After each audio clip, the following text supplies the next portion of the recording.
தாய்ப்பால் கொடுத்து அழிப்பது பெண் வர்க்கத்தை இல்ல, மனித குலமே அழிஞ்சு போகும் என்று மனிதன் அந்த கஷ்டத்தில் அந்த பழக்க வழக்கம் அப்படியே மாறி சுதந்திரம்.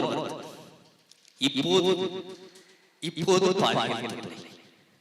உயர்ந்த படிப்பு படிச்சவங்க, உயர்ந்த பதவியில் இருக்கும் ஒரு உயர்ந்த ஆசிரியர் எங்கேயாவது ஒரு ஸ்கூலில் பச்சிளம் குழந்தைக்கு பாலியல் தொல்லை, ஆலயம், கோயில், மசூதி தன் வலிகையும் வேதனையும் வந்து வாடி விழுகும் அந்த இடத்தில் ஏதோ ஒரு இடத்தில் பெண்களுக்கு பாலியல் தொல்லை, தாத்தாவும் தந்தையும் என் பிள்ளையை பார்த்துக்குவாங்க தாய் வெளியே போகும்போது தாத்தாவாலும் தந்தையாலும் பாலியல் தொல்லை. எல்லாரும் நினைவில் கொள்ளுங்கள், அது இந்த பூமி அனர்த்தத்தில் இருக்கிறது என்பது பொருள்.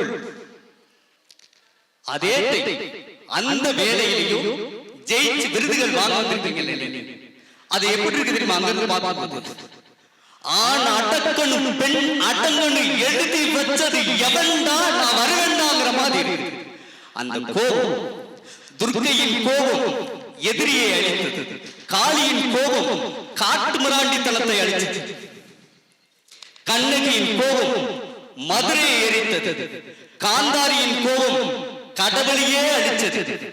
எண்ணற்ற பேர் கோபமும் சாபத்தோடும் மனதில் அகிலம் அமைதி காக்க வேண்டும் என்று விருது வாங்குகிறார்கள். அவர்களின் பெண் வர்க்கத்தில் கோபமும் சாபத்தின் கை வைத்தால் இந்த பூமி ஒரு நொடியில் சாம்பலாகும் என்பதை அனைவரும் நினைவில் வைத்து வாய்ப்பளித்த அனைவருக்கும் நன்றி கூறி விடைபெறுகிறேன். நன்றி, வணக்கம்.